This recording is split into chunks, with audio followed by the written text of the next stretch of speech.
They revisited one of my keys that was shut, that they already paid me back all my money for, and they reopened by the keys. And some strange judge on the case don't read all of the transcript that was sent to the court from the Nyankopong Maroon government to show that I'm a Maroon high chief and priest and ambassador at large and sit on different committees and board worldwide to protect my indigenous people and my government. And they lock me up here and they don't want to let me go. For 90 days they want to lock me down for. Alright? So you let everybody else know in the government what's going on. Thank you. Hungry must be fed, but men can't live by only bread. We have the future in our hands.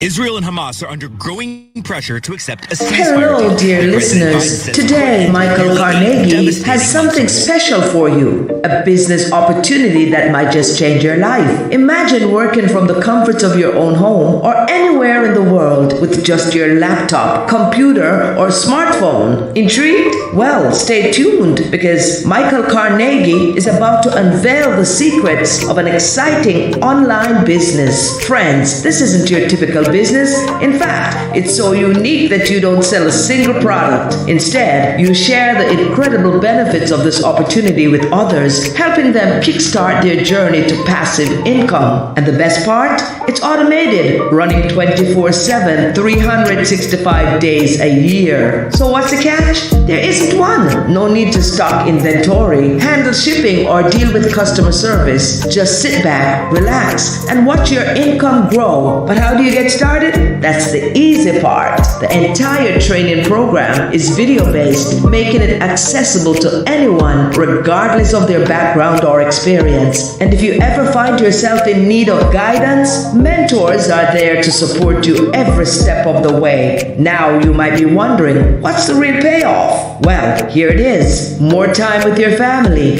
Picture never missing out on your children's important milestones, creating countless memories due to increased travel time, and having the financial freedom to save for retirement and even that dream home. Imagine a life where you're not tied to a 9-to-5 routine, but instead you're in control of your time and your destiny. This is not just a business opportunity, it's a lifestyle change. If you're ready to take the plunge into a world of unlimited potential, where your success is only limited by your ambition, then this online business may just be the game changer you've been waiting for. To learn more and start your journey to financial freedom, visit the website at www.michaelmcarnegie.com. That's www.michaelmcarnegie.com. Don't let this opportunity pass you by.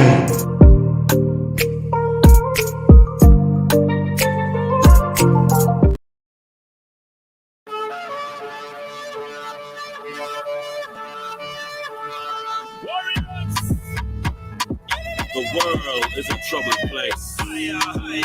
We must find time to save the human race. Love, unity, and empathy has no place among the human race. In this transition,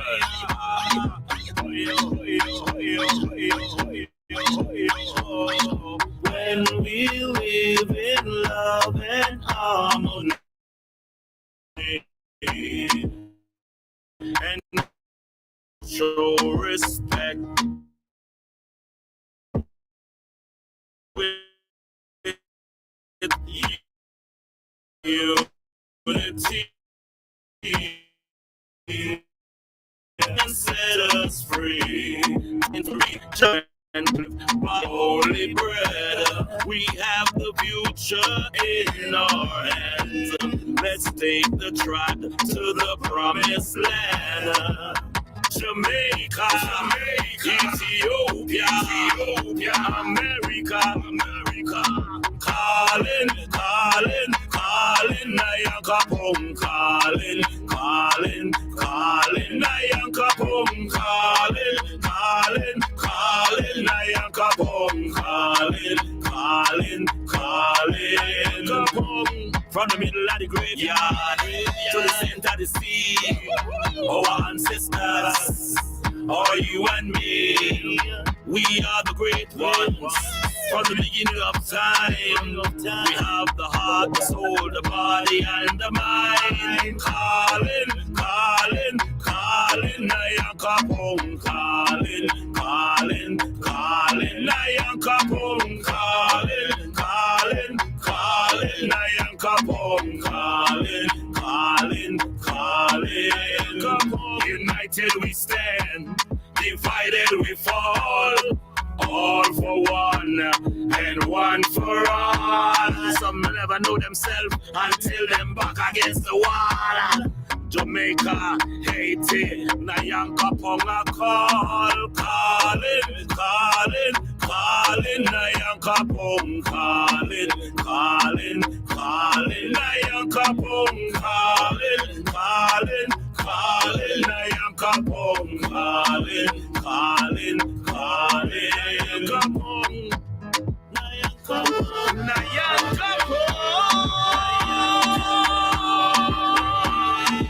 Praises to the great ones, praises of our nation.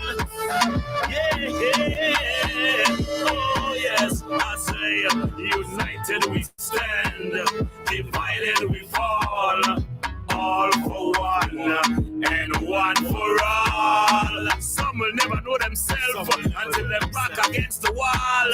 Nigeria and Nigeria, the Asians wanna call, calling, calling, calling, Nyankopong calling, calling, calling, Nyankopong calling, calling, calling, Nyankopong calling, calling, calling, Nyankopong. Aya, aya, aya, aya, aya, aya. Hoya, hoya, hoya, hoya, hoya, hoya, ho. Aya, aya, aya, aya, aya, aya. Hoya, hoya, hoya, hoya, hoya, hoya. Weeping demons calling, calling, calling.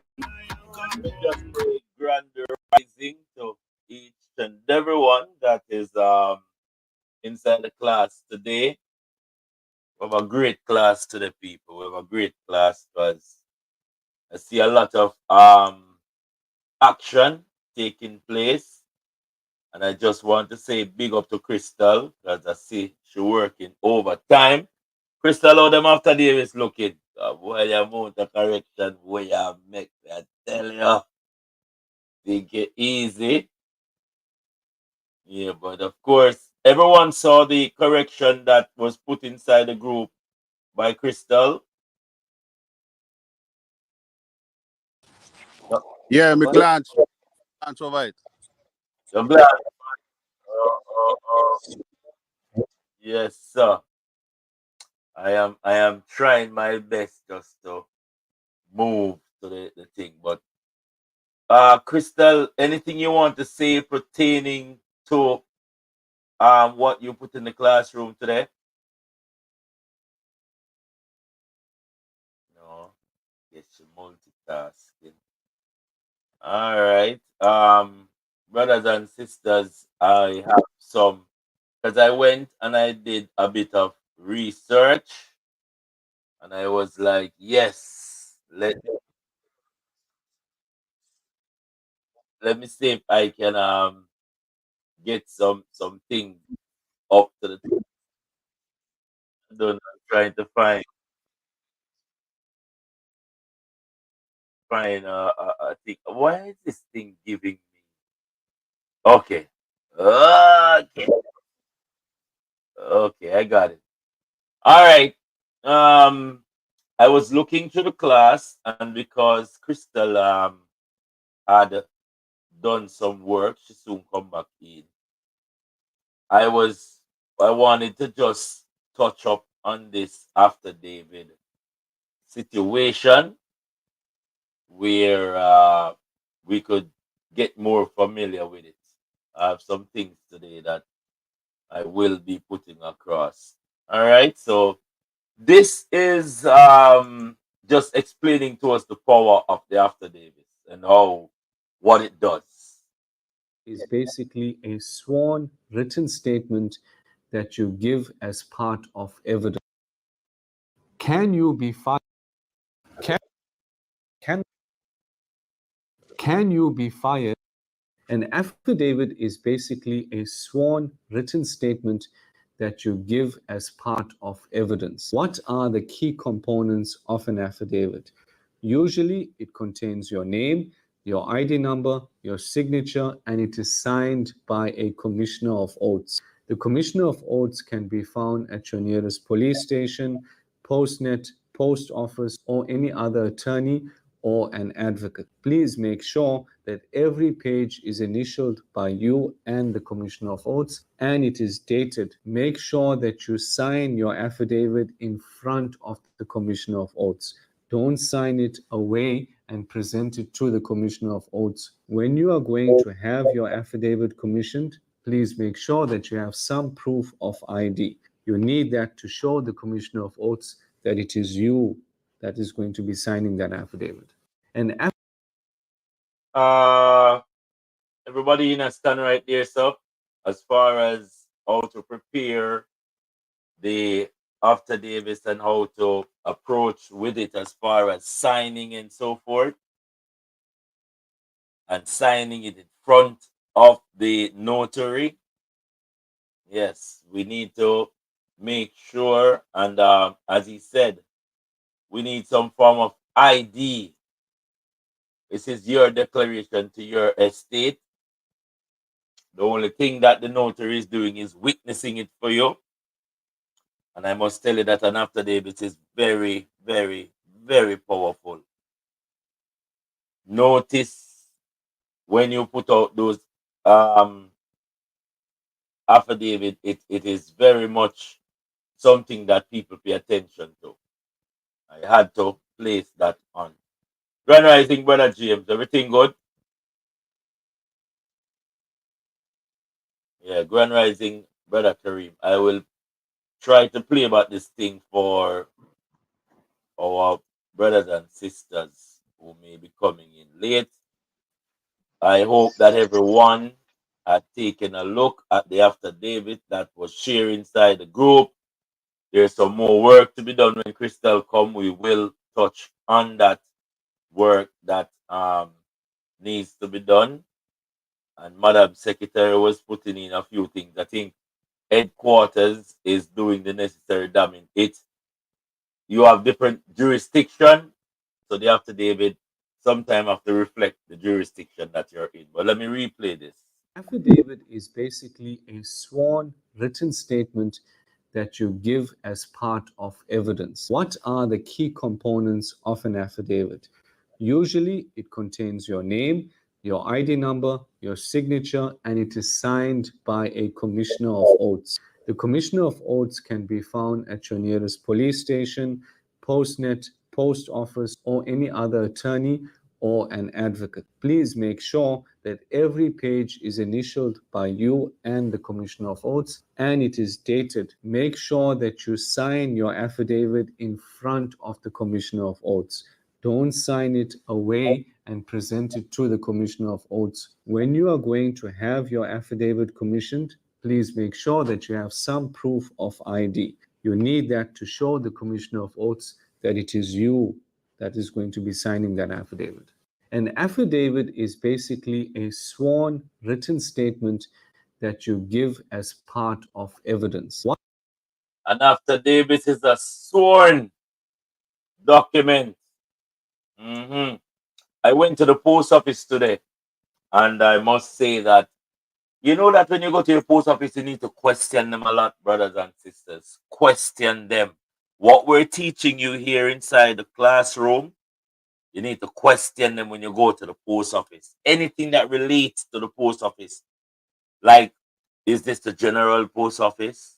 And you will hear them come out and tell you, well, no, because DHL and FedEx buy it out. and so forth. A lot of your rights when it comes on to your postal engagement, they don't willingly show you. And as you hear, say a postmaster general also can sign for you. You know that, right? Yes, a court your post. Okay, Danny's asking to send the link. The postmaster general can more than sign for you, my brother. Do not let them tell you, say, no, we're not a notary. That's lie. I am going back to the post office tomorrow again because we have a lot of business. Today I did a registered mail as the more, and trust me, I think we're heading into a good perspective. The next thing is I want to play a tape that I think I have explained on several occasions living in the private versus the public and getting to know your corporate strawman. I think I've played that, but I'm going to play a tape. I have 4 things I want to play today that is very crucial. Very, because the after Davis is to counteract the strawman, and the strawman leads up to your birth paper, as we said. So we have to get familiar with this process. All right. Let me see if I can move forward with this thing. All right. This one is explaining the private and the public, and I also going to touch on the trust that we the trust the trust that we signed up, the DOT, because I've been doing some homework, and as I promised before that I will be carrying us across the bridge when it comes on to the trust, setting up our trust fully. I think that we need to revisit that before this course is finished. All right, here is what we're discussing. It's a small little 9 minutes, but this gentleman is revising again and explaining to us about the difference when you start to live as a private versus a public, and doing these affidavits that will assist us to control our straw man. What's up, guys? It's the man in black, the bad wolf. All right. So a lot of people, and thank you guys all for watching my videos and commenting and supporting.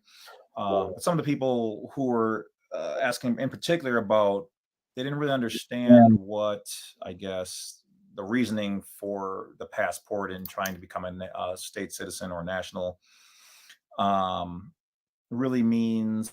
They didn't really get the idea of it. Okay. So this is about living in the private versus living in the public. You have to differentiate between the corporate fake world and the real world in which we're flesh and blood beings. The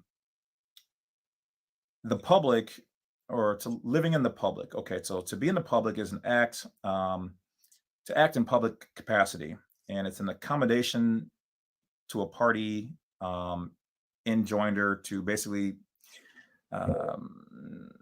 it's how your artificial person interacts in the corporate world. Okay, because by law the two can't mix. Okay, you're basically an authorized agent of you for your straw man, as they call it. Now this was created by the government for the government, and kind of governed by the state. All men and women who act in legal fiction roles for the state are granted revocable privileges and benefits prescribed in legislative acts. As artificial persons, they are debtors because they are created legally without innate productive capacities. All right. So their rights to contract is limited, and they have limited liability. Being legally incompetent, they're basically creatures of the state. So that ends up being its legal children, or we're basically their children, property, if you will. So they are inside and under the state, from the Latin publicus, which is of the people, or of the state, or done for the state is what that means.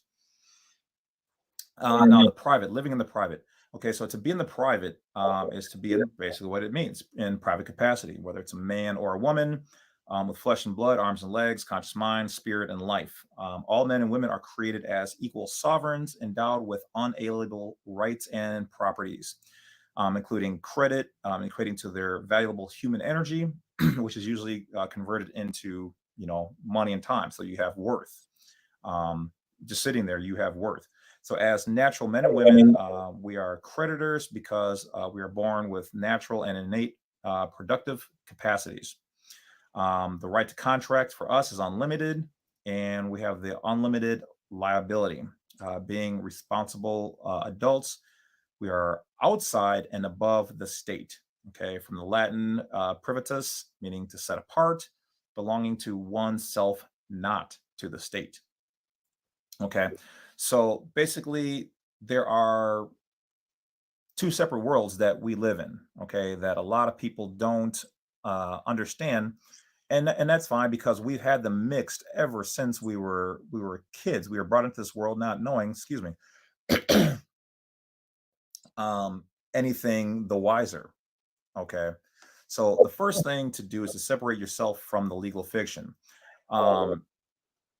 If you answer to the artificial or legal person, in the real world, a powerful and lawful approach is basically what is going to happen. There's two, like I said, there's two separate yous. There's the corporate version of you, and then there's the real flesh and blood version. So you have to divide those. Now I know, just because you guys will get mail with your name in it with all capital letters, you're like, oh, that's me, I have to do this, I have to do that. And yeah, you do have some responsibility for it, but it's kind of like if you worked at Nike and you're an authorized, shoe rep for them. You're not really Nike. You might be Mr. Nike, but you're not the owner of Nike. You're not the physical being of Nike, even though it's a play on words. And just because it's your name, they're just trying to say that you are the authorized representative of that. You are never obliged to answer questions or to provide, government issued ID, truly to uphold your government of the people. It's not your duty to answer these questions. It is your duty to ask questions. You have the right to know who is making the claim against you, the right to know who the injured party is, the right to conditionally accept any claim against you upon verification, and the right to reserve your rights without prejudice, and thereafter the right to remain silent, basically to not incriminate yourself or put yourself in further jeopardy. Okay, so by failing to exercise your rights, the people who have been betrayed and have allowed their selves to be governed, basically it turns them against you. Okay, so to that, the people basically have been, monetized, is what that really is. They turned your name into a business. The original offices of de jure unincorporated government institutions have been usurped, okay, and are mostly unoccupied by de jure public servants working for the people in a de jure public capacity. All right, the public state has been captured by financial piracy, okay, and has become a commercial enterprise or business, basically, operating by contract under Admiralty Maritime Jurisdictional or merchant law in the international law of the sea. Okay, that's really what is going on here. All right. So if you don't know these things, I suggest just kind of like looking up, what your straw man is, and basically learning what's really going on, so you can separate your things and not take some of these things that they're doing to you into your person, and basically allowing these things to take over your life. All right, so in one box, in the public is basically the government, which is created by the state. Okay, it's a public servant acting in a public capacity, a member of the public, and involves legal fictions. On your private side, which is you or us, living flesh and blood people. This is a man or a woman created by nature or God, however you see. You're private and sovereign. You're living in a private capacity, which is why they created the Constitution, we the people, and we act under lawful facts, not hearsay, none of that kind of stuff. So these are all the things that, you know, you guys need to understand and kind of live it. You have to live these things. And it's hard because you have to separate so many things that are intertwined, but that's how they wanted it. They wanted you guys to always be, you know, sheep and, you know, followers, and because it's easier for them. They can control you. Excuse me.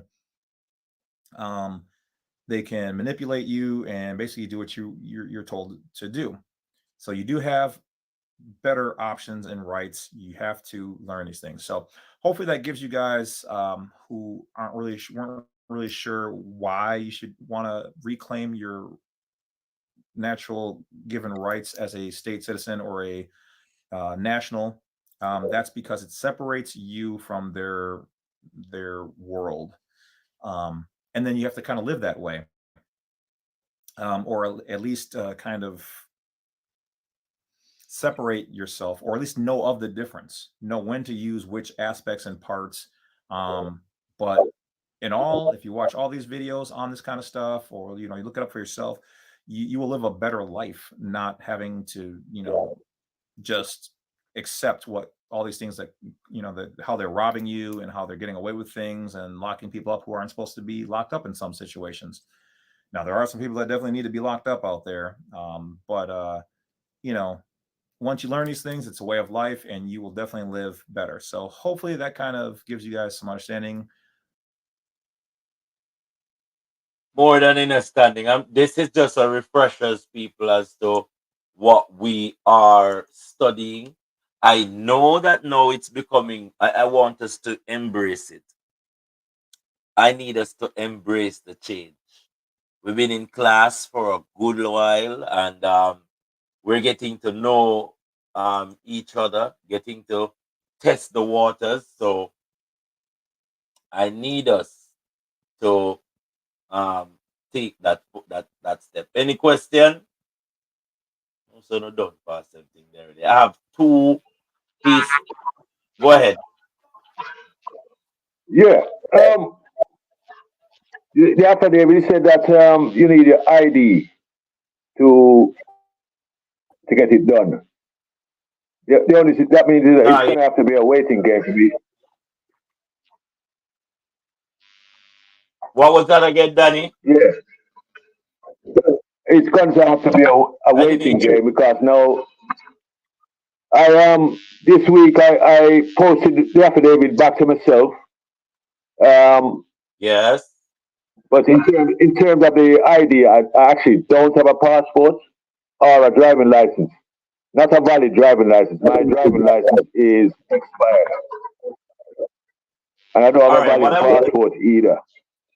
What I would advise you to do, my brother, is this, right?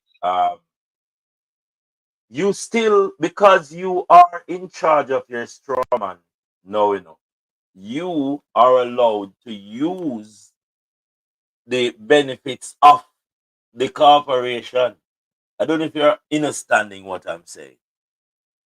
You are a sovereign, and as a sovereign, the benefits of the corporation is at your disposal. You can use it because you are the owner of the estate that they have created.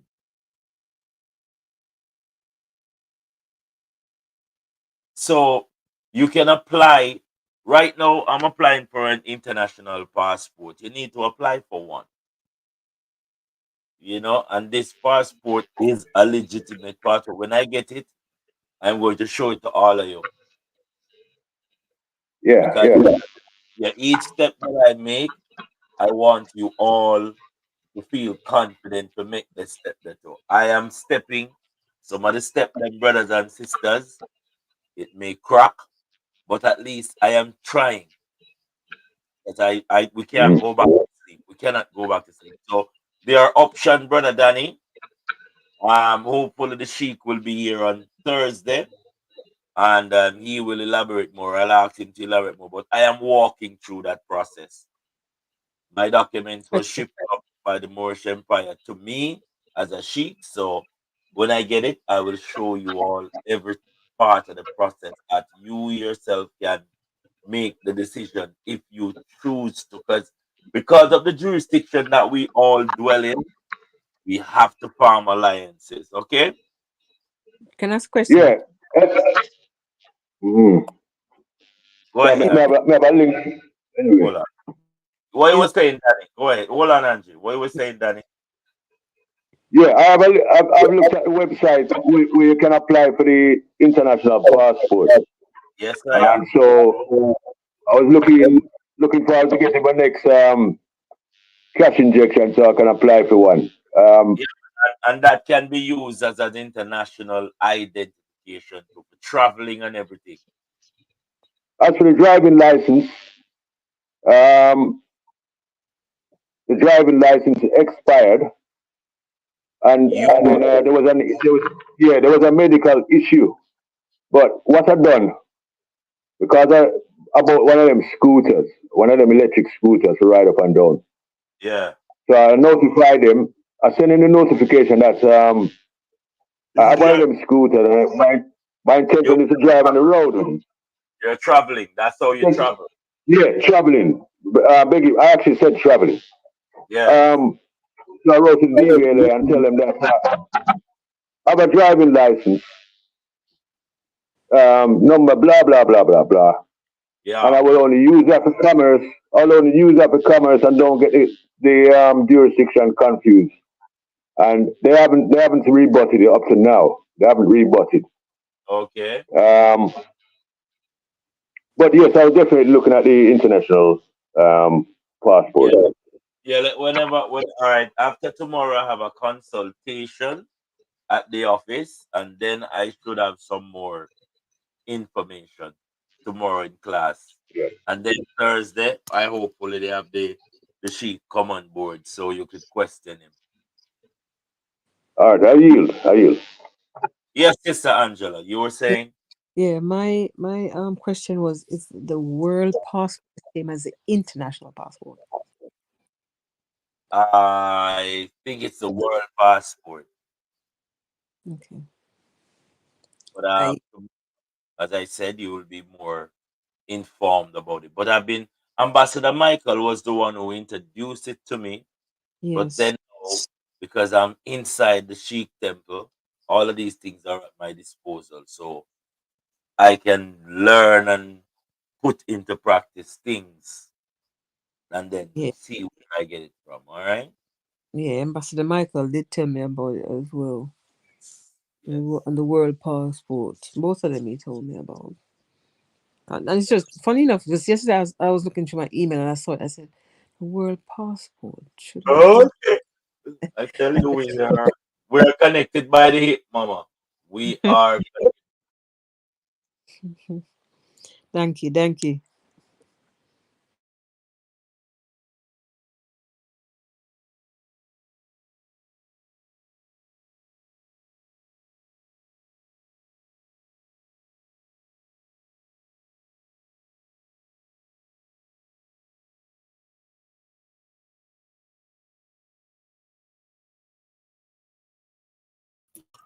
We have no sound.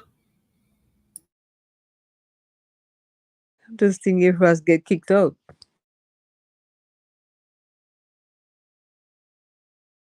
That's what I was thinking, and he dropped out. Tell you, I was just on my computer a while ago. I don't know why it keeps shutting off, but it will shut off for a bit. I'm trying to see if there's a short. It's huge. Oh, shiggity. Hold on, people.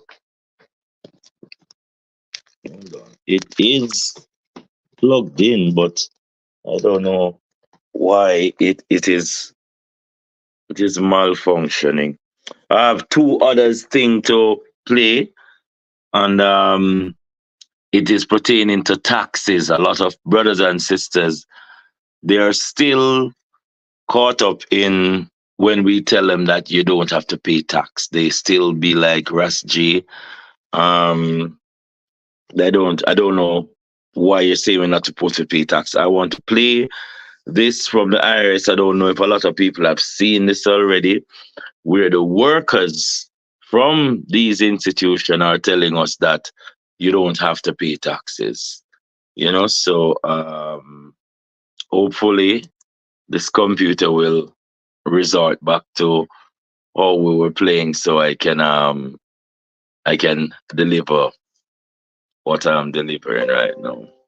Akeem, I got these things that you sent to me. I'm running through them because they're very, very, very much informative.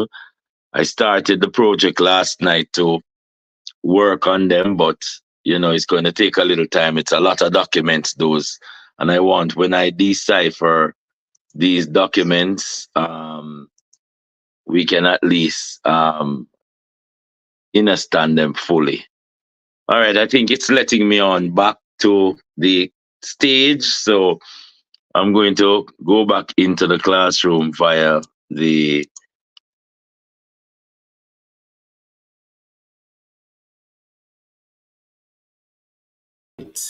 I am back. Don't know. Then can't stop winning people. Win up. Ain't no giving up round here. If them try to lock we out of one, we're coming back with another. So as I was saying, this is a presentation with oh Lord, everything had start back. This is a presentation with some of the workers from the IRS confessing they've worked in the corporation and at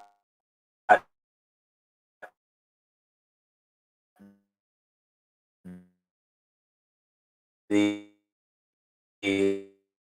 end of the day, they were like they were selling formulate this mind boggling You're a bit situation. What was that? you're a bit robotic not too long ago. Oh yeah, They're my trying to apologies. stop. Yeah, they're trying their best to manipulate. But hold a sec. And to date, nobody has been able to show that there is a law for the average American citizen, day in and day out, to pay an income tax. But We the People Foundation for Constitutional Education put a full-page ad in the USA Today on July 7th, 2000. And within the body of that ad was a $50,000 challenge to the law. And to me, $50,000 is a lot of money. So I went after that and did the research based. Oh, I was listening to that today. Let's put this baby to bed. I'm hearing all these rumors. I'm going to kill two birds with one stone. I'll answer. I have not found that law. I've asked Congress. We've asked a lot of people in the IRS commissioners, helpers. They can't answer, because if they answer, the American people are going to know that this whole thing is a fraud. There is no law. There is no law that requires the average American worker in the private sector to pay a direct unapportioned tax. There is no law. I really expected that, of course there's a law that you can point to in the law book, the code that required to file a tax return. Of course there is. Maybe I don't know what it is right then as he was speaking. Sure. So I even need to go off and research it and get back to him. 3.5 months later, I was at that point where I couldn't find the statute that clearly made a person liable, at least not me and most people I know. And I had no choice in my mind except to resign. I had to leave the IRS because I presented evidence that I had accumulated indicating that the agency was violating the law and violating people's rights. And I asked the agency for a response to my sincere concerns. And the answer I got was that they would not respond to my concerns and that they would provide me with the paperwork necessary to tender my resignation. You can look through the statutes and look for the law that requires you to pay. And when you do that, you can't identify a law that requires the average person in America who earns a wage and works in private business to pay an income tax. American citizens, along with the foundation, have been asking the IRS to specifically provide them with the underlying legal foundation upon which they administer and enforce the personal income tax laws in our country. At the national level, when people would attempt to contact somebody of a much higher authority, say the commissioner, same kind of thing. They would get answers that were in effect non-answers. You have to understand that an agency which will unlawfully impose a tax that doesn't exist is not going to care if we, the people, don't know what our rights are. They're not going to tell us. If Americans just learned that the IRS was actually knowingly deceiving them, that would be enough for them to rise up and put a stop to it. 100% of what is collected is absorbed solely by interest on the federal debt. All individual income tax revenues are gone before 1 nickel is spent on the services taxpayers expect from government. People have been told, that you need this income tax system to fund government, which is absolutely ridiculous. I mean, my question is, well, if that's true, how did we fund government from 1776 to 1913? The main purpose of the income tax is not to raise revenue, but to redistribute wealth and to control society. And a lot of people might say, well, gee, if there wasn't an income tax, what would happen to education? They don't understand that education is paid for the most part, out of state and local taxes, your property tax. People might say, well, how are we going to build and maintain our highways if there's no money coming into the government? We need our highways. There is a tax on every gallon of gasoline that people buy. Proceeds from the income tax do not pay for highway construction. I believe that in both spirit and substance, our tax system has come to be un-American. Death and taxes may be inevitable, but unjust taxes are not. This small booklet includes the Constitution of the United States, the Bill of Rights, the Declaration of Independence. This is a document that every citizen should read. It's a document which freed an entire nation. This is the Internal Revenue Code, and this document and the unlawful application of this document by the Internal Revenue Service has enslaved the nation that this document attempted to free. There's no law. So, I know me have said people, it's on YouTube, and we can find it for ourselves. Well, anybody grab anything from what you heard these former IRS workers were saying that you don't already know? One of the main information is that if you keep yourself inside the corporation, you have no one to be blamed but yourself. You have to liberate yourself from the corporation. And what we're doing inside our classroom is exactly just that. It looks like a small little step, but it's a huge step compared. You hear what the man said? Do anybody know how many taxes there are? Do anybody can give me at least 5 taxes that come out of your money every time you spend it? You the man say a while ago. State tax, federal tax, For every housing tax, yeah. tax to gas, and something. Every I can't gallon of remember gas already. you get tax off it. You hear what the man say? Pay teachers in the education. Which tax them use and pay the educational department? Say if we need to listen. 1 tax. Housing tax.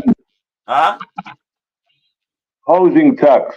Property tax. Property tax. Your property tax is what pays the educational, and that is 1 tax to people. And that is, every time you rent a place, Yeah, property tax to come out there. You buy a place, the man who rented the place have to pay property tax and they charge you out of the rent property tax too. You have tax on your birth paper. You have tax on your licensing. You have tax on your health. You hear what the president, the former president of the United States said? Him say he's afraid that tax can cause lives, which it has been causing lives. But look how easy we alleviate ourselves from tax, from not paying tax. How do we do that? By claiming. Discharge with debt. By claiming your estate. That document that you have in your hand that push up in front of them. All you put on it is tax exempt. And automatically them go into the system. Oh yes, there's an exempt right here. Then why all the time while you were living? If the government had given you a driver's license with tax exempt, you know how nice you'd have been? Just let's flip the script. Let's flip the script and the government doing the right thing. They tax exempt.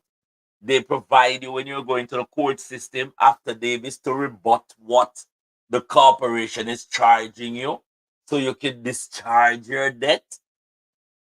That is where we're aiming for people. We're aiming that the corporation will forcefully do the right thing. Because we intend to keep on doing the right thing. That's where we take a stand. Any question or any input, please? Well, to force them. Yeah. And I think we definitely can force them. You see them documents when we get to you? Yes. That's a definite for use. And the Magna Carta. Those are the documents I think that we can use to force them for the World War. So question, what do? You package them and send it off with everything else, with the affidavit and stuff? How do you use the documents that you sent us? That was my plan. Oh, so you haven't done it yet? No, because I'm waiting on my the return of my thing in the paper. Once that come back, I was planning on executing all of that. And then you go and make edits to it, correct? Yes, I have to. I can't remember if it's the Magna Carta I'm supposed to be adding to with one of the Pope's letter. When I send off the SF-181, I got to go back and looking into the classes because the information is there. None put it up, but I can't remember exactly what goes with what. Whenever you're ready, man. We I think most of the information you ask from Nana Chanel have it at her disposal. Because once we do this, we stop the rest of the taxes that they normally take out the check. That's automatically gets out the check. So that's why I needed the Pope's letter, because that was one of the documents I remember seeing supposed to be faxed with the SF-181. All right, this is explaining that we don't have no contract with these culprits.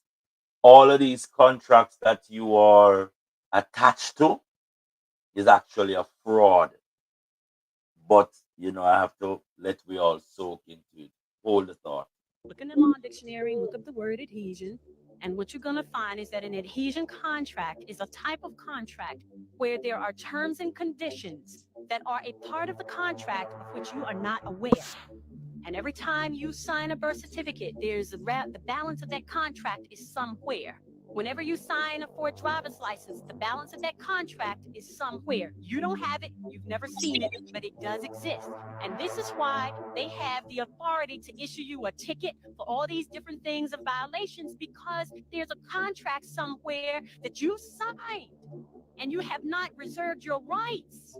So if you don't reserve your rights are considered waived upon signing of the contract, which means that you know, understand, and agree that there's an adhesion going on, and you don't care, or you otherwise are not aware. They don't care. They've got you to sign. How do you go back now and correct the fact that you signed all these adhesion contracts everywhere all your life? How do you go back? We're going to go back by issuing these affidavits. Yeah. Your Honor, I have, if you notice the affidavit, it makes sure speak about the contract thing. So don't say that you have not made any contractual agreement with nobody. That name in capital where them are send things come in your yard, you know, is not you. You're never going in a you never go nowhere go sign a contract with nobody. All right. By the way, go ahead. I was supposed to ask Nancy this question. That was one of the reasons I need to get her back in the classroom. Whenever these mails come to you, are we sending them back with the UCC 1-308? Excuse me. We're not supposed to open the mail. We're supposed to take the mail and put it in another envelope and write on the mail itself and send out, right? Yeah, return because to once send. you open the mail, it's basically you accept. Yeah, you break the contract. Whatever The contract is activated. Right. So you literally have to send back the mail, put that mail in a different envelope and send it out. Yeah. And they have to put return to sender. I think I did that class already where I think I'm just trying to make it and make it clear. Yeah, put some stone in it and them have to pay the weight it and junk mail, false corporation sending you out information. It's not supposed to happen. It's not supposed to happen. Now I want to play one last piece, and this is about a place named Spanish Town. A lot of you are from Jamaica, but you don't know your culture. Now this is said in the oppressive manner. Most of the story that they're telling are told from a loser's point of view, but it will show you before 1962 who we were and how powerful we were, right? Because we must understand that if we don't know where we're coming from, we can't know where we'll go. We must know why. This is going to show you that we are the Spaniards. The Spaniards have ruled Spain for 900 years. I keep repeating that. Do your research. Now, the reason why that little place, Jamaica, you're going to find out, and you're going to find out how them cut up land and sell it out to the background of them, and then get a whole different name. I have the one for Kingston too, but I'm not going to be able to play that. This is about 12 minutes, and I don't want to run over it. But this is the history of the place they call San Diego de la Vega, aka Spanish Town. It is our story. Read between the line and pick sense from nonsense.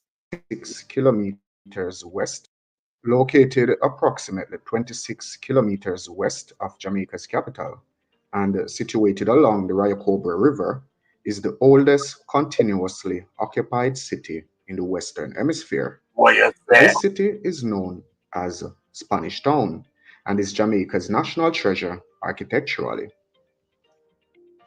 In 1509, 5 years after being marooned for 347 days on the northeastern town of Sevilla, La Nueva, Christopher Columbus bequeathed Jamaica to his heirs.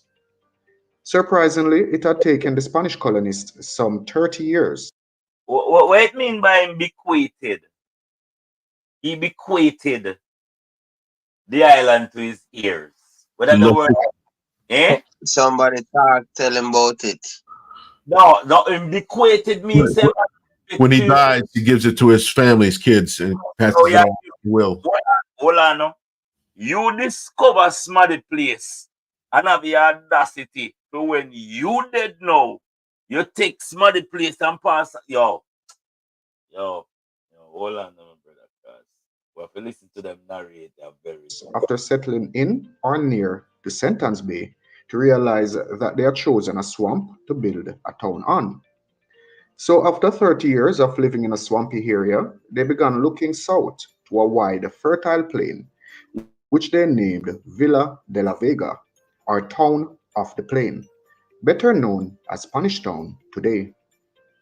Spanish Town was founded in 1534 and later became the capital in 1538, having been a Taino settlement from close to 500 AD and subsequently the seat of both Spanish and British colonial governments for some 333 years.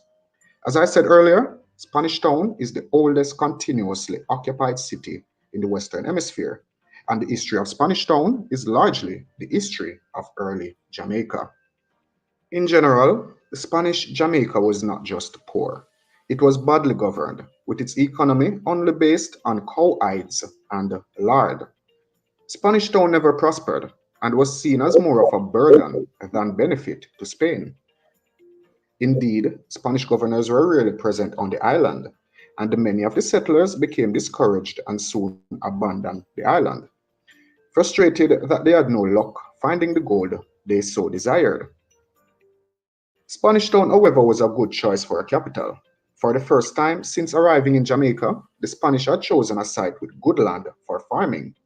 The town's proximity to the Rio Cobre was considered important in terms of health, and its closeness to a major waterway, the Kingston Harbor, was important in terms of safety. Also, with the town located inland, it served as added security against possible marauding invaders, something that had been a significant problem in the late 16th and early 17th centuries, when other nations sought to weaken Spanish dominance in the region. Back then, Jamaica's main use was as a supply depot in the conquest of Mexico and lands to its south. Jamaica's immense agricultural resources and strategic value were unrecognized. The island was left virtually defenseless, its coasts unprotected, making the island a prime target for attacks. Oliver Cromwell, the English Lord Protector, was acutely aware of this fact. Unlike the Spanish, Cromwell saw the strategic and political value of the Caribbean islands, and particularly the island of Jamaica. He saw the importance of Jamaica's location and the near distance to both Central and South America as a dagger pointed at Spain's soft underbelly. Captured. On the morning of May 10, 1655, two Spanish fishermen said to be out searching for turtles off the coast of Port Morant looked up in shock. A fleet of 38 ships with large cannons were moving fast towards them. The ruthless British had arrived. Turtles forgotten, the fishermen began spreading the word about what they had seen, and messengers set off to warn the settlers at Villa de la Vega. It has been estimated that close to 9,000 men disembarked from those 38 ships. Ross, Lord, excuse me, 9,000? What kind of ship? May I ask a question? How big them ship there is? Because one cruise ship can more than 2,000 people. And them had 9,000 come off of the ship, them all. Yo, them story are not add up, people. Them story are don't add up. Embellish the numbers, them, man. Them story are not add up, people.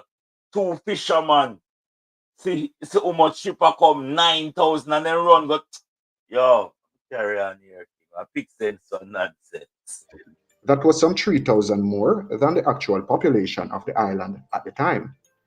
At the time, them say the island only have 6,000 people. I don't know where them get them wolf thing here from, Within days, the capital city fell to the invaders. When the British realized that many Spaniards had fled to Cuba, taking their valuables with them,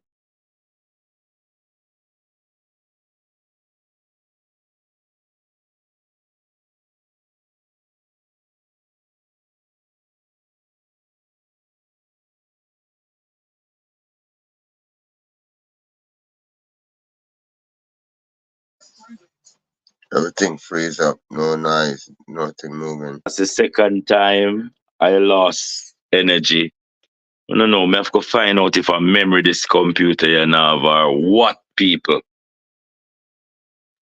I have another computer. I'll have to utilize it. I buy it last week, but I was hoping that this computer would not fail me. Yeah, but some of these narrative that they are pushing, brothers and sisters, it just do not make up. It do not make up the substance of the story. You know, because if they say that in 1655, the Spaniards was year before 1655, and 1655 is when the government um turned the table around. What were we doing before 1655? And they're not painting it as if our people was here dominating and having life. We were always um living a life here. This was our playground. But we yet to find out. We yet to find out. We're not giving in. I think we're on a finder's path. We have already done the notification to some of these people. So the next step is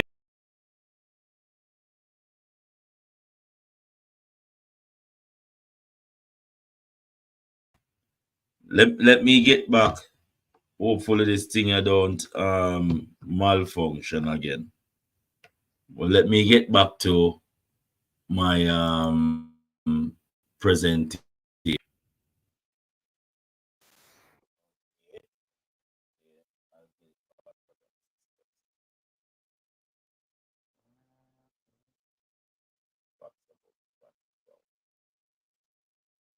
26 kilometers west of Jamaica's capital.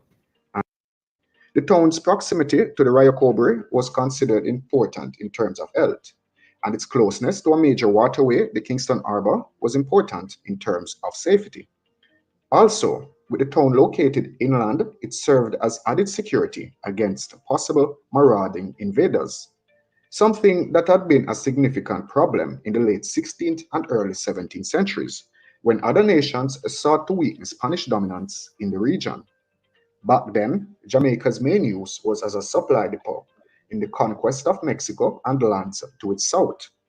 Jamaica's immense agricultural resources and strategic value were unrecognized. The island was left virtually defenseless, its coasts unprotected, making the island a prime target for attacks. Oliver Cromwell, the English Lord Protector, was acutely aware of this fact. Unlike the Spanish, Cromwell saw the strategic and political value of the Caribbean islands, and particularly the island of Jamaica. He saw the importance of Jamaica's location and the near distance to both Central and South America as a dagger pointed at Spain's soft underbelly. Captured. On the morning of May 10, 1655, two Spanish fishermen said to be out searching for turtles off the coast of Port Morant looked up in shock. A fleet of 38 ships with large cannons were moving fast towards them.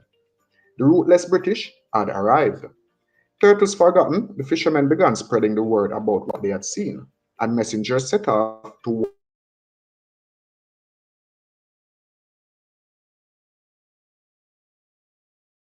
ships. That was some 3,000 more than the actual population of the island at the time. Within days, the capital city fell to the invaders. When the British realized that many Spaniards had fled to Cuba, taking their valuables with them, the British burned many buildings in anger. Though much of Spanish Town was later rebuilt, Port Royal became the unofficial capital. With the pirates' base located at Port Royal, the island enjoyed protection from invaders until the devastating earthquake of 1692. Under the British. From the 1500s to early 1600s, Spanish with a settlement in Jamaica, and it continued as the capital under the British until 1872, when the new city of Kingston assumed that honor. In 1670, after years of war with Spain, Jamaica was officially handed over to Britain under the Treaty of Madrid. Today, there are still remains of Jamaica's Spanish past. The chessboard plan the Spanish adopted in 1534 still largely influences the layout of the town today. The original Spanish Plaza was located near the Anglican Cathedral. Slightly to the north, where the ruins of old King's House stands, were once a Spanish governor's house. Under the British, the town square was rebuilt in the mid 1700s, following a grid-like plan by John Pitcairn and was replete with Georgian architecture. It is now considered one of the world's finest Georgian squares, and for some 180 years, Spanish Town Square was the home of the British colonial seat of government, the parish council, and also the Supreme Court, and the residence of many colonial governors. Built in the 1700s and burnt in a fire in 1925, the colonnade, portico, and facade of King's House are all that remain. In 1838, the proclamation of the abolition of slavery was read from the steps of King's House. King's House is also linked with a number of secret underground passages that many now say existed for drainage purposes. One story holds that a passage connected King's House with the assembly, another connected it with the river. 18th century Spanish Town.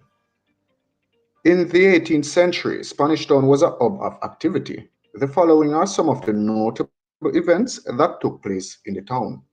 In 1720, the pirate Calico Jack Rackham, who counted the notorious female pirates Anne Bonny and Mary Read among his crew, was tried and convicted in Spanish Town.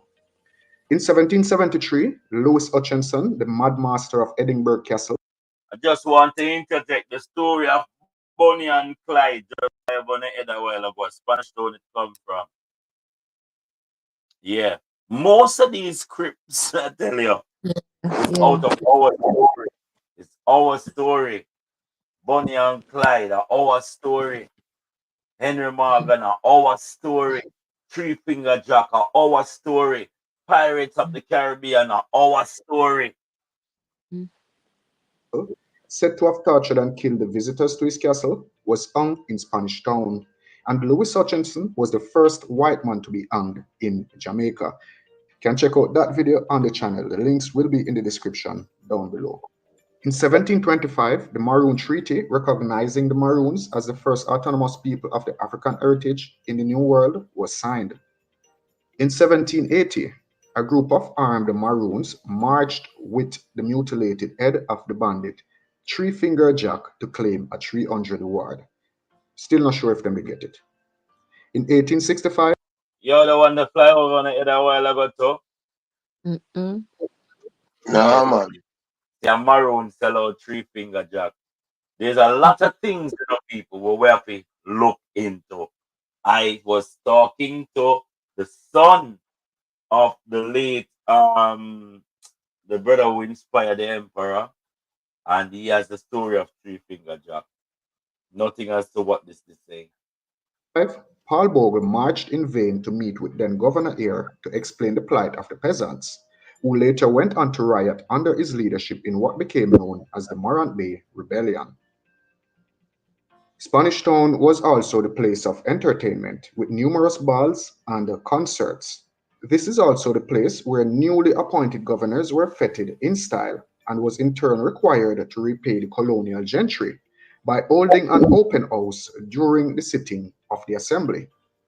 The pirate turned governor, Henry Morgan, complained that this practice cost him some £1,000 sterling. Spanish Town back then was a place of importance and was held in high esteem, with distinguished visitors to the island being brought there. Among them, Horatio Nelson, Captain Bligh, better known for surviving a mutiny by his crew and for introducing the breadfruit and other plants to Jamaica, have been feted in Spanish Town. Admiral Rodney, for whom a statue stands on the north side of Spanish Town Square, was also a distinguished visitor. His memorial, designed by the famous English sculptor John Bacon in 1801, commemorates Rodney's victory over a French fleet that had attempted to invade the island in 1782. Rodney is depicted as a Roman emperor. Heraldic symbols on the pediment tells the story of the battle. The cannons on either side was taken from the French flagship. A tavern dating back to the Spanish era is said to have been where mules and horses were tethered for the Spanish governor, but was demolished to make way for the statue. Architecturally, Spanish Town remains a national treasure. Near the town's entrance stands the oldest iron bridge of its kind in the Western Hemisphere.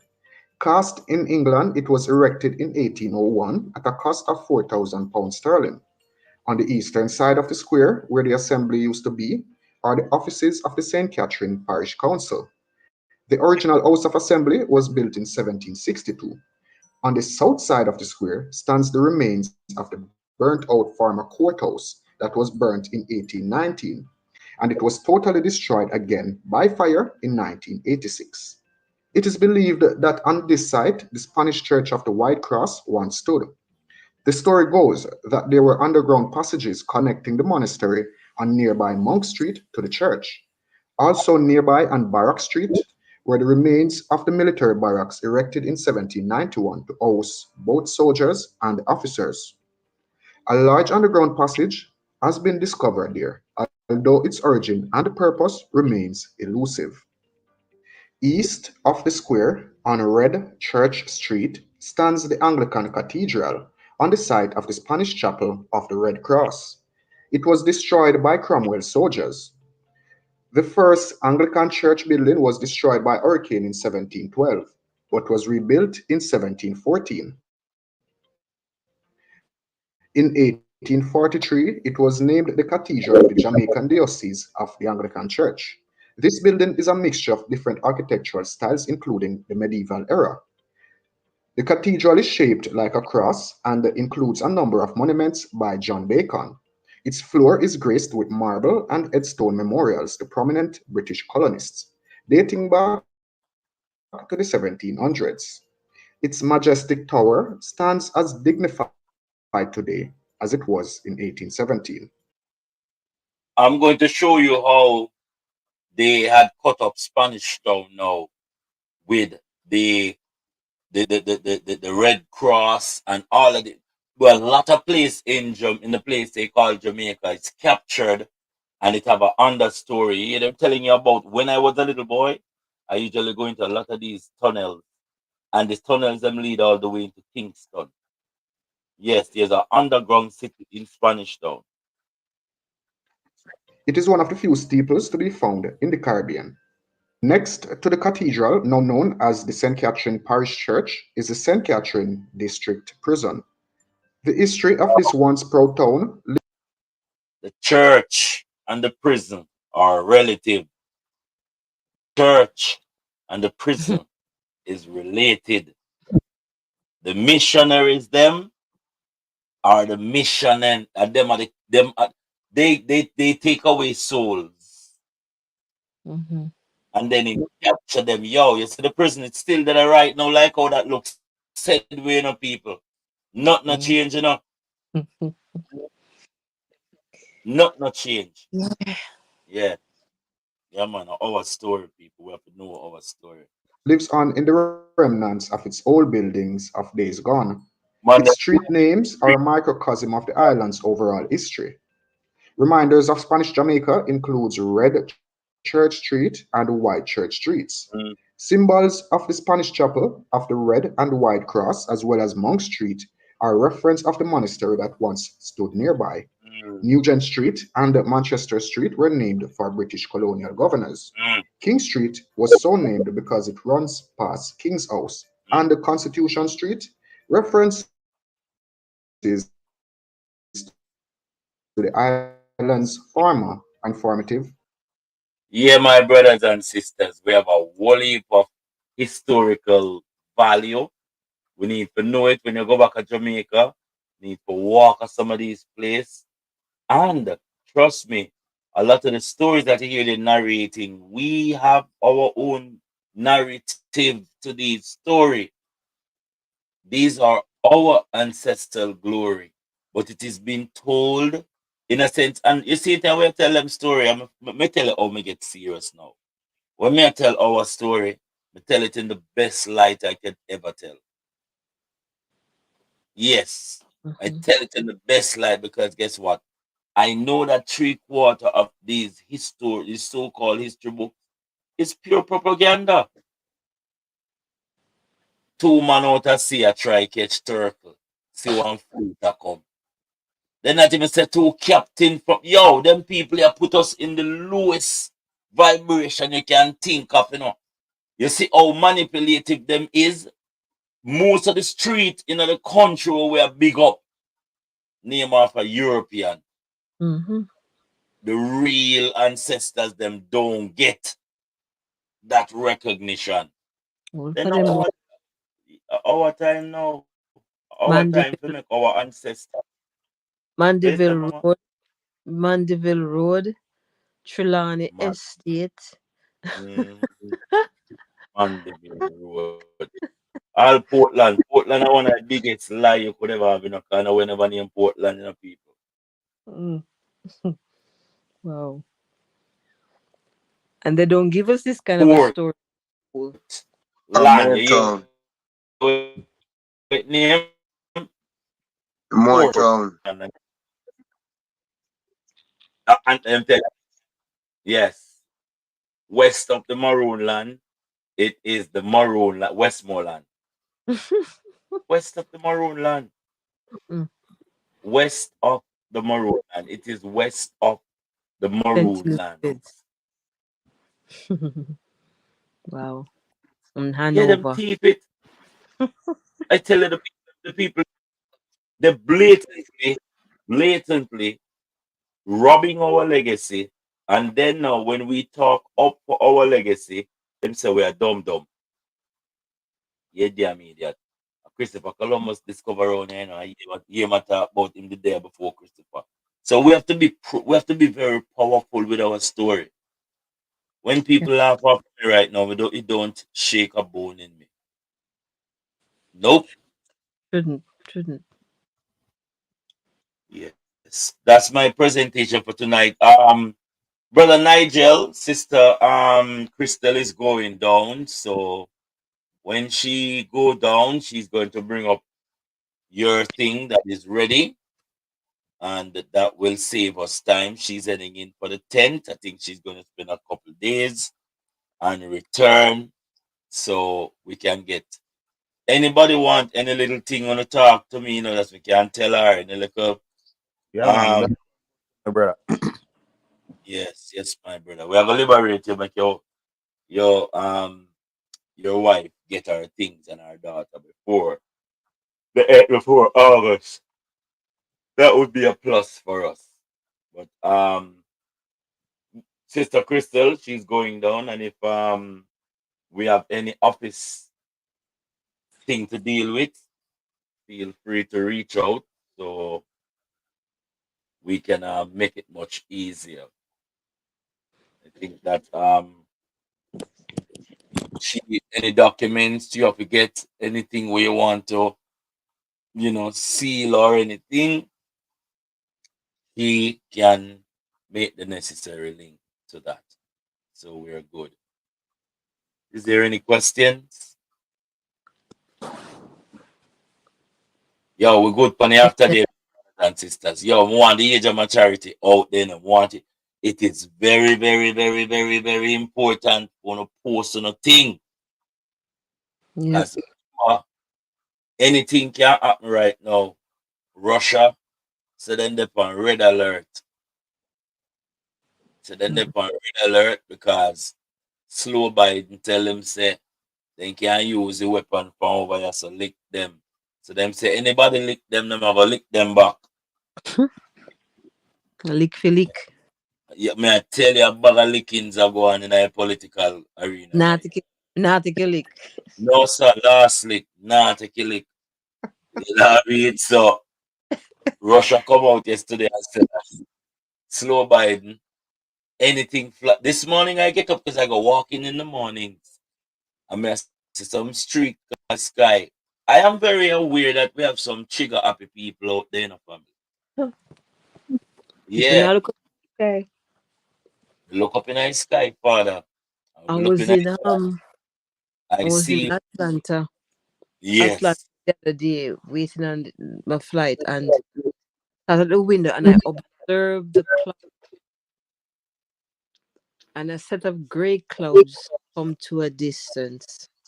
And I'm saying, funny, all that gray cloud just stop right there, so.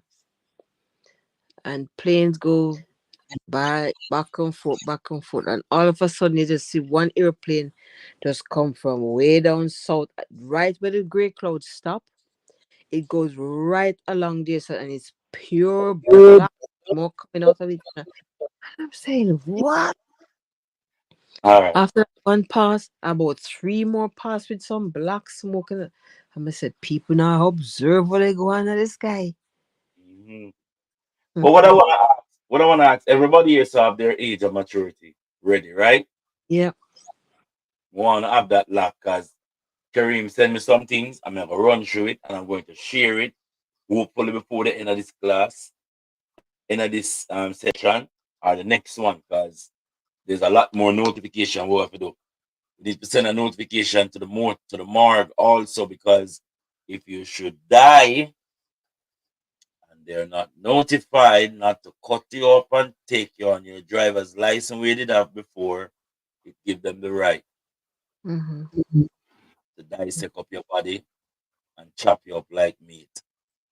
So the Secretary of State and the morgue and the courthouse have to get this age of maturity. All right, yeah, we need to look at that and make them have it. And as I said, we can do it through the post office as to sending it back to our own estate, because the post office is over the federal government. The federal government is not an elected government, okay? It's a federal government, not elected. So we don't have to notify the federal government to know. We notify the general post office. That means that the general public, where even politician, everybody have to go to, they are going to be notified. All right. Yeah. So, any other question, brother Danny? We need to link tomorrow. I'll try to, when I finish up with linking with the sheet. 1 o'clock, 2 o'clock. I think I'm going to spend the whole day by the office tomorrow. Finish up the Marcus Garvey thing. So while I'm there, I try to give you a call. Yeah, give me connect me as well. So the S418 form. Yes. Fill it out. I've got it filled out in my email. Okay. Just need to know what else to do with it. All right. Well, I think the sheet tomorrow will be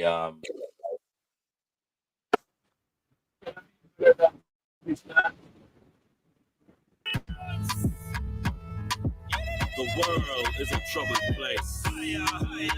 We must find time to save the human race. Love, unity, and empathy has no place among the human race. We shall be. We shall be. We shall be. We shall be. We shall be. Thank you. Thank you. We shall be. Thank you. Bye, thank you. That's right. Well done. Just said the hungry